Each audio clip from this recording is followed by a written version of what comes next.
역사 철학 강의가 이제 이런 거를 우리가 다 못 읽잖아요. 저도 못 읽었는데 뭐 다. 근데 그러나 이제 해겔이 가르치고자 하는 게 뭔지를 좀 더 깊이 보려면 그 사람의 저서를 보는 게 제일 좋죠. 왜냐하면 자기 생각이 다 다졌으니까. 이제 이렇게 되는 이 역사 철학에서 또는 이제 뭐 업철학이라 그러기도 하고요. 이 책을 보겠습니다.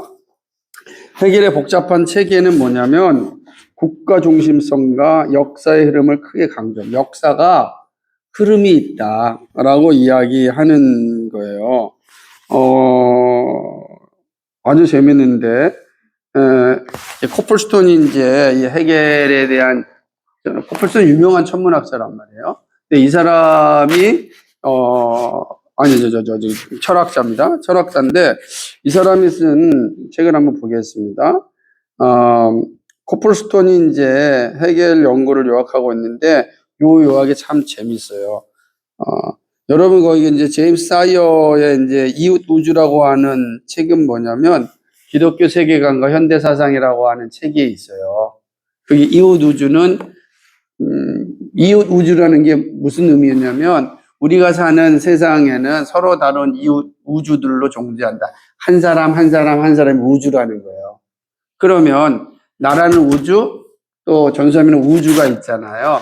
이 우주는 이웃해 있어요. 같이 존재하면서 하나의 우주를 만드는 거예요. 그러니까 우주가 혼자 존재하는 게 아니고 이웃 우주들이 있다. 다시 표현하면 다양한 세계관들이 있다.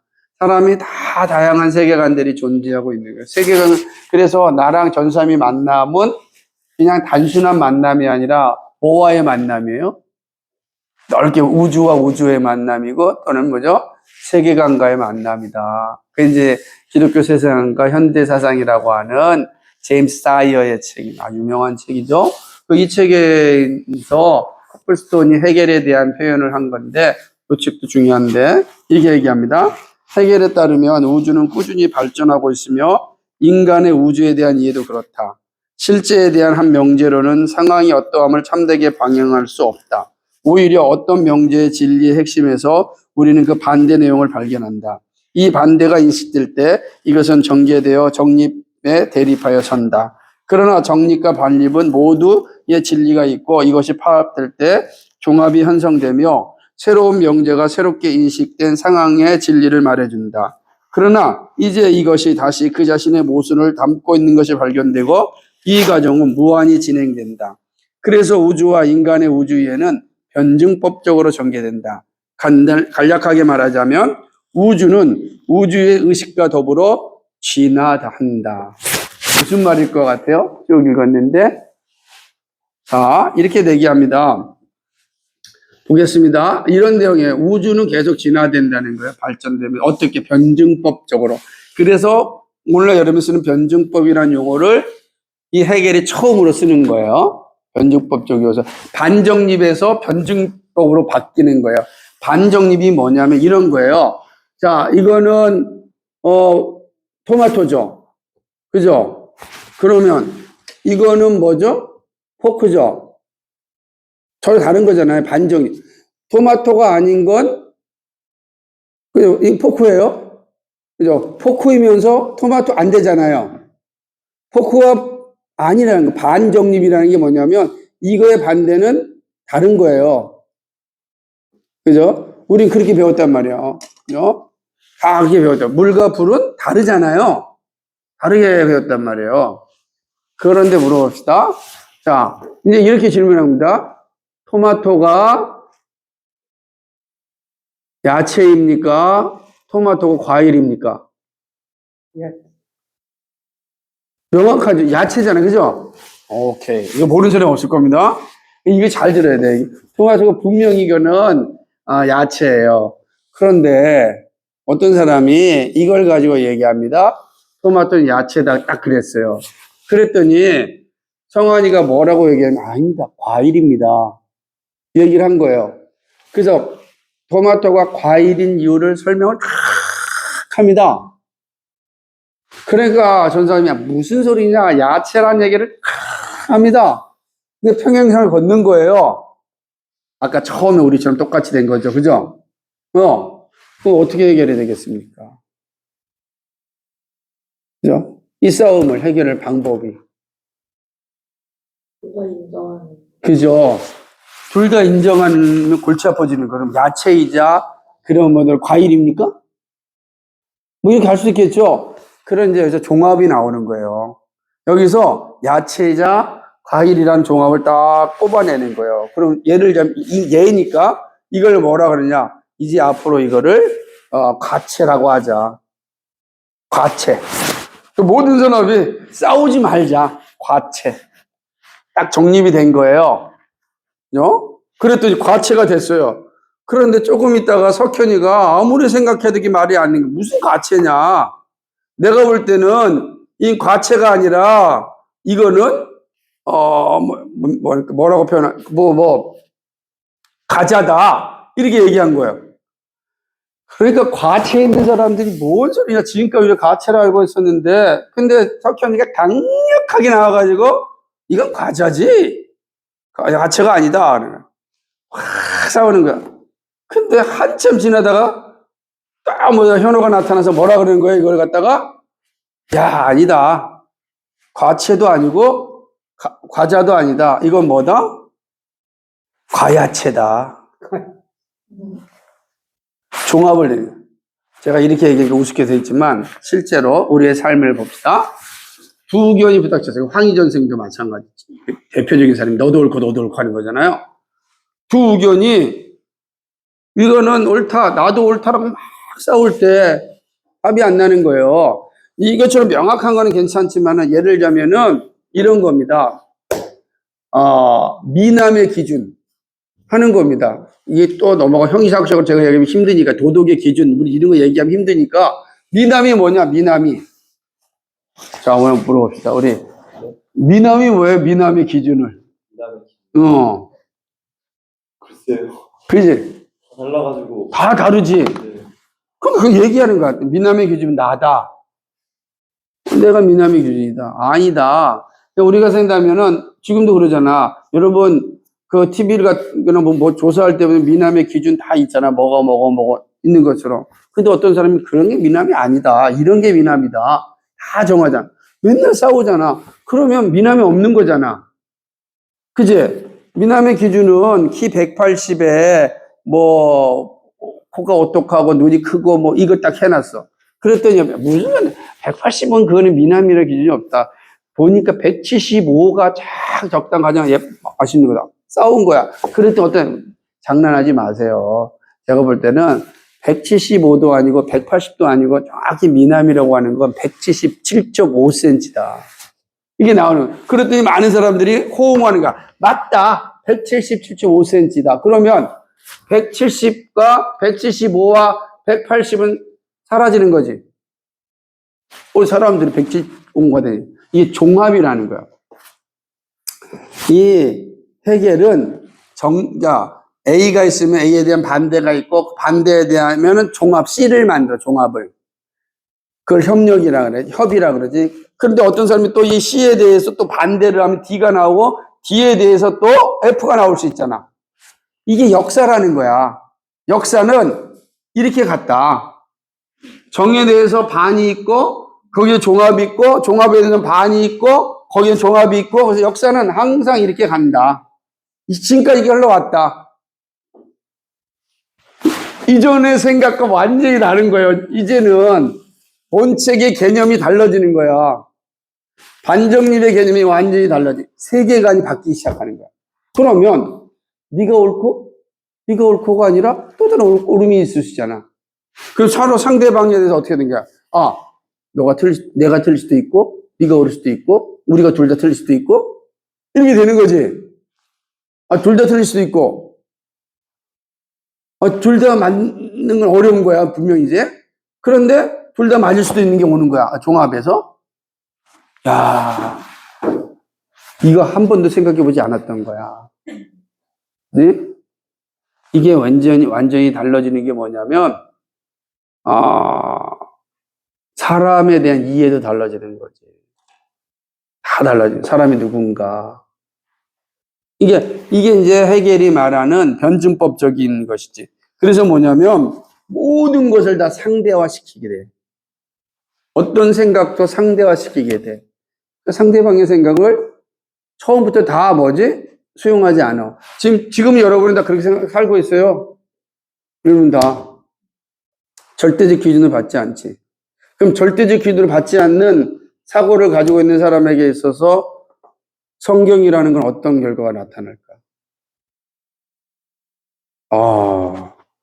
이해가 되시겠어요, 이제?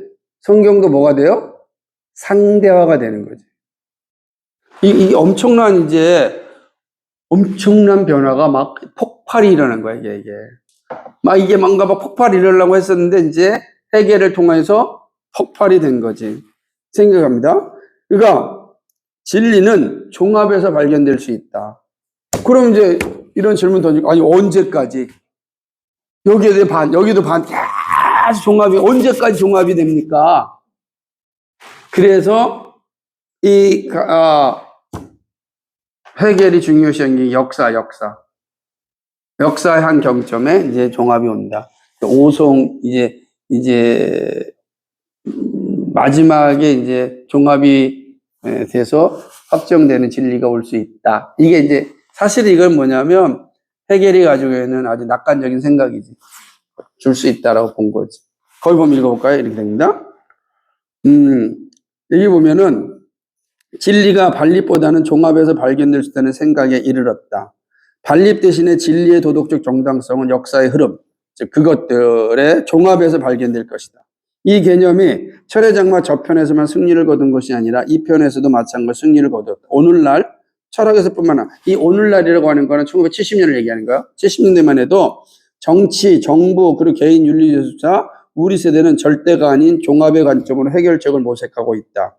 이런 일이 생길 때 사람들이 항상 진리라고 생각해왔던 그 진리는 죽어버린다. 이게 된 거예요.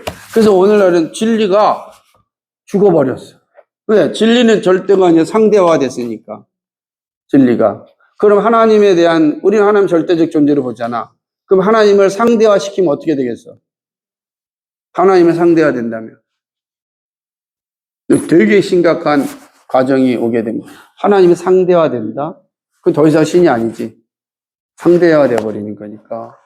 이런 과정이 되는 거지. 그러니까 이게 이제 근대에 우리의 생각을 바꾸고 하나는 순수 이성 미평을 통하여서 이성의 기준을 이제 본체계와 그다음에 현상계를 구분했고 이걸 이성으로 통합하려고 했던 특히 실천적 이성 통합하려고 했던 그런 어떤 칸트의 생각들이 있었다고 한다면 이제는 해겔은 그 자체를 상대적인 것을 만들어서 종합을 만들어. 아예 자체 종합이 돼버리니까 새로운 진리가 되니까 모든 것을 다 상대화시키게 많은 거지.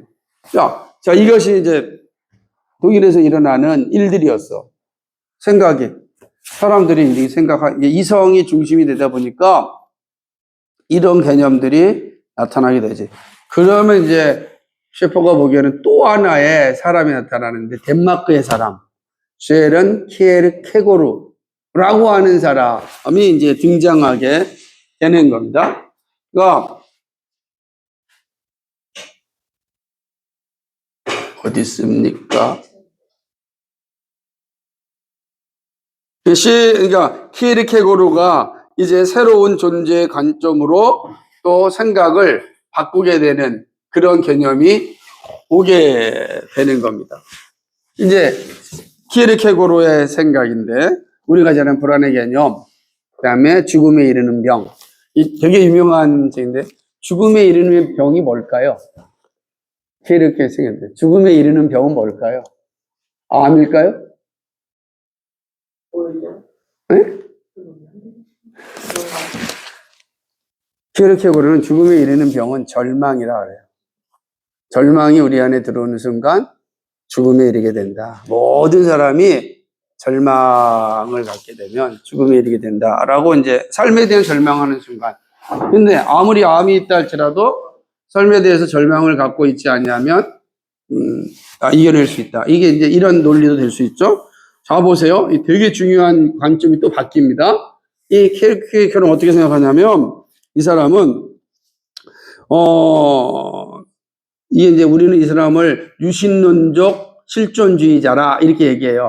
하나님의 존재를 믿으면서 실존에 대해서 중심적으로 생각한 사람을 얘기하는데 이렇게 생각합니다. 이 사람이 이렇게 얘기하는 거예요.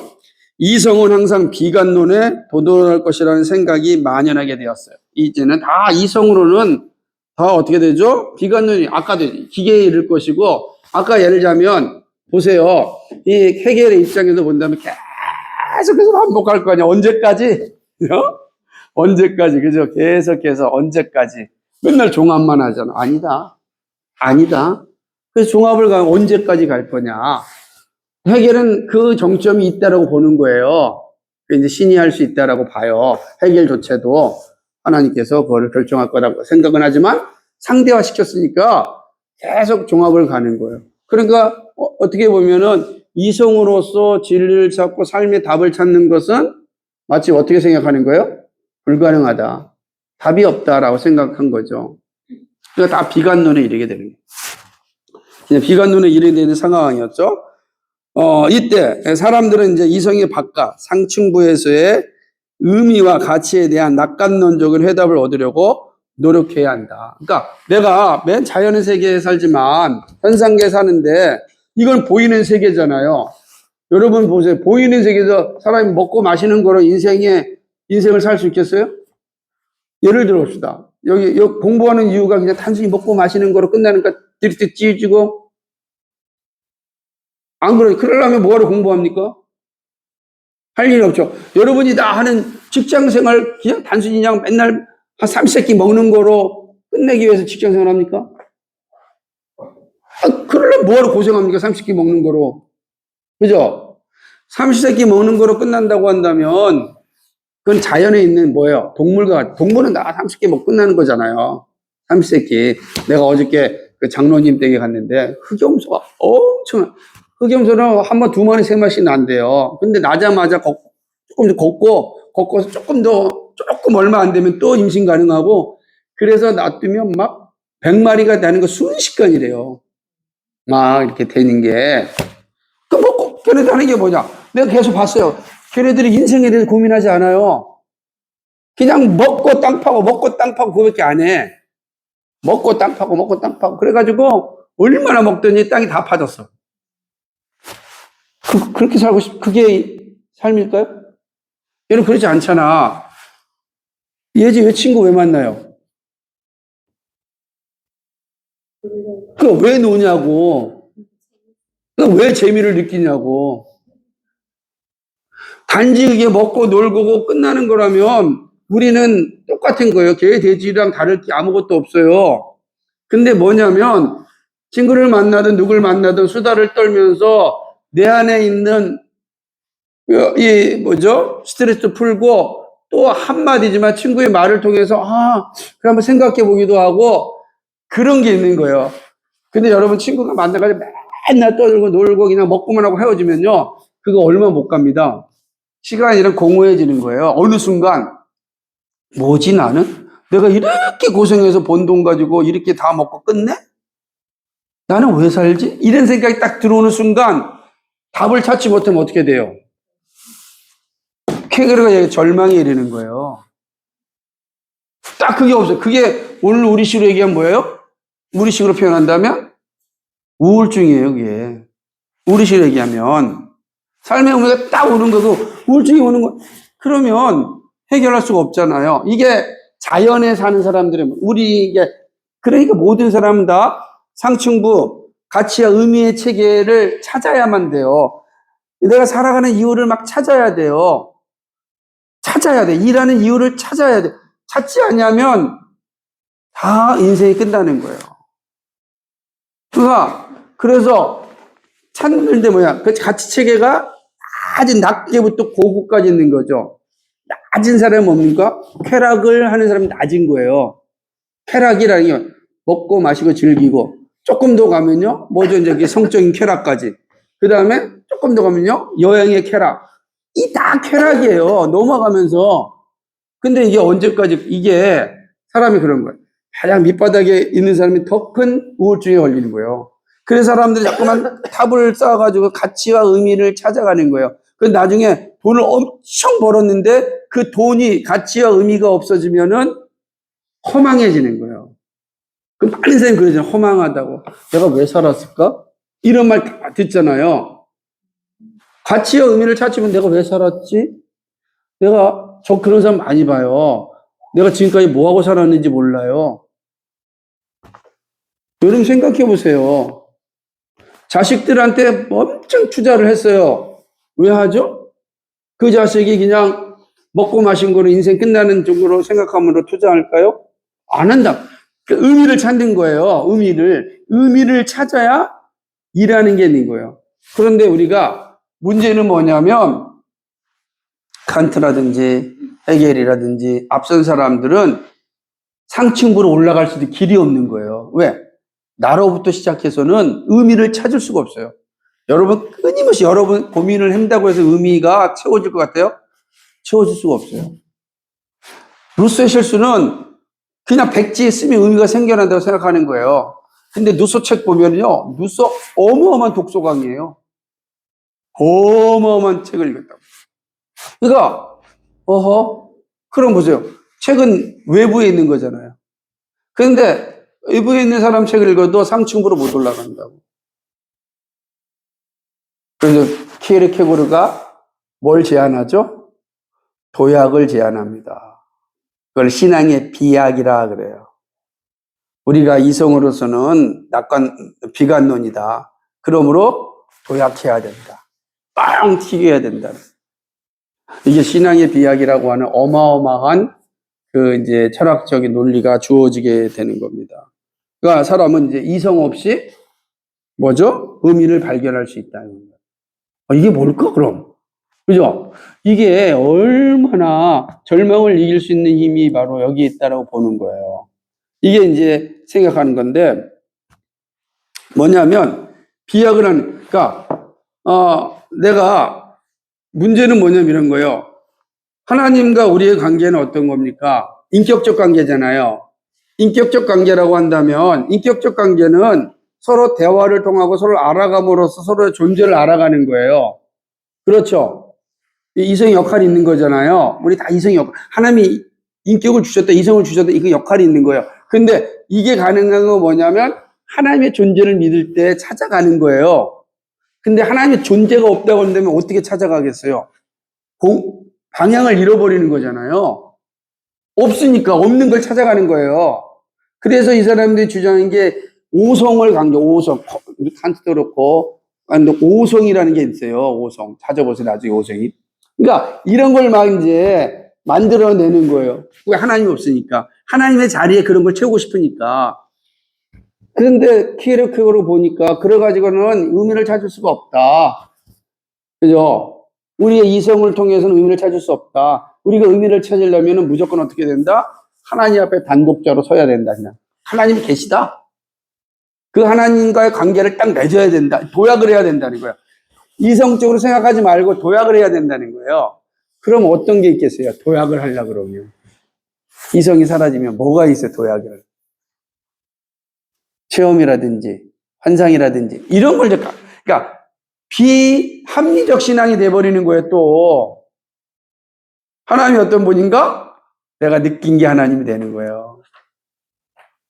그래서 키에르케고르가 철학자 중에서 신앙의 비약이라고 하는 좋은 안을 내놨지만, 그러나 그 도약은 어떻게 된 거죠? 우리 하나님이신 인격적인 이성을 파괴한 거예요. 그래서 대부분 체험적 신앙이라는 건 매우 낮은 신앙을 얘기하는 거예요. 체험적 신앙에 머물면 건강하고 인격적 신앙이 될 수가 없어요. 반드시 그렇게 돼요. 하나님은 우리의 이성을 다 사용해서 하나님의 존재가 있음을 알기 때문에 찾아가는 거예요. 그게 이제 근대에 와서 완전히 다른 상황이 된 거죠. 그러니까 이제 예를 들자면은 여기 보게 되면 자율적 자유와 자연적 자유의 문제, 칸트의 본칙의 현상계, 키에르케고르에 와서는 비이성은 신앙이 되는 거예요. 이제 이성은 뭐야? 신앙은 영역은 뭐다? 비이성의 영역이라는 거예요. 그러니까 신앙에서 이성적인 것 얘기하지 말자. 이해가 되시겠어요? 신앙에서는 신앙 갖고 이성적으로 신앙 이런 공부하지 말고 비이성의 영역이다 거기는. 그리고 이 자연만 이성의 세계다. 그러니까 신앙은 비이성의 영역으로. 그러니까 비이성이 가는 건 도약밖에 없다. 이렇게 가르치게 된 거죠. 그러니까 항상 신앙의 영역, 혹은 이제 이 낙관론적인 여기는 비이성의 영역이 됐고, 비이성이, 그러니까 예를 들어 비이성이 낙관론이고, 이성은 비관론이 되는 우리 시대가 온 거예요. 여기까지가 이제 이게 19세기까지 오는 거예요. 18세기상, 18세, 19세기까지 오게 되는 것입니다. 그러니까 이분화된 인간이 이제 이렇게 우리가 이원론적인 인간, 이분화된 인간이라는 개념이 이런 게 있는 거예요, 여기다. 우리 다 완전 이분화돼서 살아가고 있는 거죠. 의미와 가치 영역, 그리고 이성 영역 사이에 완전히 분리가 되는 거예요. 그러니까 케르케고르 와서는 이제 완전히 분리가, 그러면 이제 어떻게 된 거예요? 이성의 영역에서 하나님 얘기하지 말자는 거죠. 그럼 어떤 현상이 일어나겠어요? 생각해요. 자, 이성의 영역에서 하나님 얘기하지 말자. 그럼 어떤 현상이 일어나겠습니까? 우리의 삶 속에서. 이 땅에서 어떤 거, 예를 들자면 이렇게 되는 거죠. 아니, 공부하는 거, 요리하는 거, 직장 다니는 거, 신앙 관계가 있어요, 없어요? 없는 거야. 그럼 이제 우리의 삶은 어떻게 되는 거죠? 어떤 모습이 되겠어요? 신앙에. 그럼 신앙이 어떻게 되겠냐고요? 생각해보세요. 사실은 아니, 사라지진 않지. 사라질 수는 없지. 있으니까. 비이성 영역이 있잖아요. 잘 생각해 보세요. 어떻게 되겠는가 한번. 제멋대로 할 것 같아요. 그 제멋대로 행동이 뭐예요? 지금 이걸 공부한 걸 잘 생각해 보세요. 이성과 비이성이 나눠졌고 이분화가 됐어요. 신앙은 비이성의 영역이에요. 삶은 이성의 영역이에요. 이성의 영역에서 하나님 찾는 건 비관론이에요. 오직 신앙에서만 있어요. 이 이분화된 거예요. 이거는 서로 통합될 수 없다. 이런 생각을 가지게 되면 여러분의 신앙이 어떻게 되겠습니까? 응? 그 삶과 동떨어진 신앙이라는 게 뭐예요? 내가 신이다. 응? 내가 신이다. 내가 신이다. 그건 이제 조금 더 와야 돼요. 그 다음이 단계예요, 여기에. 이게 어떻게 되냐면 여러분, 잘 생각하는데, 주일과 월요일이 달라요. 주일만 그리스도인이에요. 주일만 그리스도인, 주일 가서는 주여 하고, 월요일부터는 아무것도 없이 살아가는 거예요. 이해가 되세요? 네? 그게 바로 이원론적 신앙이 되는 거예요. 그러니까 주일만 주님 앞에 회개하고 일주일은 개판으로 사는 거죠. 아무 상관이 없어요. 왜? 그건 하나님 없으니까. 그래서 나온 우리나라의 신앙의 폐해가 거기 있는 거예요. 예를 들자면 영화 같은 거 보면 그런 거죠. 옛날에 우리나라 만든 안성기 주연의 영화 중에 하나가 그런 거 있었어요. 형사인데, 주일날 가서는 모두라 기도해요. 그리고 월요일부터 토요일까지 뭐 해요? 삥 뜯으러 다니는 거예요. 그때 주일날 가서는 기도해요. 이게 확장되면 어떻게 됐습니까? 아니, 만약에 예를 들자면 악덕 기업주를 생각했는데 그 사람 기독교인이에요. 얼마나 많아요? 월요일부터 금요일, 토요일까지는 완전히 세상 사람처럼 똑같이 막 합니다. 근데 주일날 가서는 막 찬양하고 그렇습니다. 이원론적. 왜? 하나님이 없다니까. 근데 만약에 월요일부터 금요일, 토요일까지도 하나님이 계시다 그러면 내가 하는 일에 있어서 최선을 다해 정직하게 하려고 노력하지 않겠어요? 그죠? 똑같은 거예요. 그럼 직업의 영역뿐만 아니라 학문의 영역도 마찬가지예요. 모든 영역이 이제 이렇게 되는 거예요. 왜 하는가가 개념이 달라지는 상황이 오게 된다. 이 신앙은 비약되는 게 비성이 아니다. 그죠? 이런 모습을 보는 거죠. 그래서 보면은, 자, 거기만, 절망으로 이끄는 이성은 비이성의 맹목적인 낙관론에서 전적으로 분리되어야 한다. 이로써 하층부와 상층부가 형성되어 이성의 하층부는 비관론에 이르고 사람들은 이성이 없는 상층부에서 낙관론을 발견하려고 한다. 이 시점에서 사람들은 이성의 세계와 의미의 가치 세계에서의 통일성을 유지하리라는 낙관론적 희망을 가졌던 사람들이에요. 이전 합리주의적 사상가를 뒤에 두고 떠나게 되었다. 이러한 특징이 현대인의 특징이다. 이제는 완전히 떠난 거예요. 아예 그냥 뭐 합리적인 답을 찾으려고 하지 않고, 그래서 오늘날 우리 여러분들, 저와 우리들은 이러한 사상을 어려서부터 학교로부터 배운 거예요. 학교로. 그래서 학교에서는 철저하게 진화론과 창조론 같이 안 가르쳐요. 다 다른 거야. 그래서 우리는 어떻게 돼요? 주일에는 창조론을 학교에 가서는 진화론. 그래서 믿음의 선배들이 다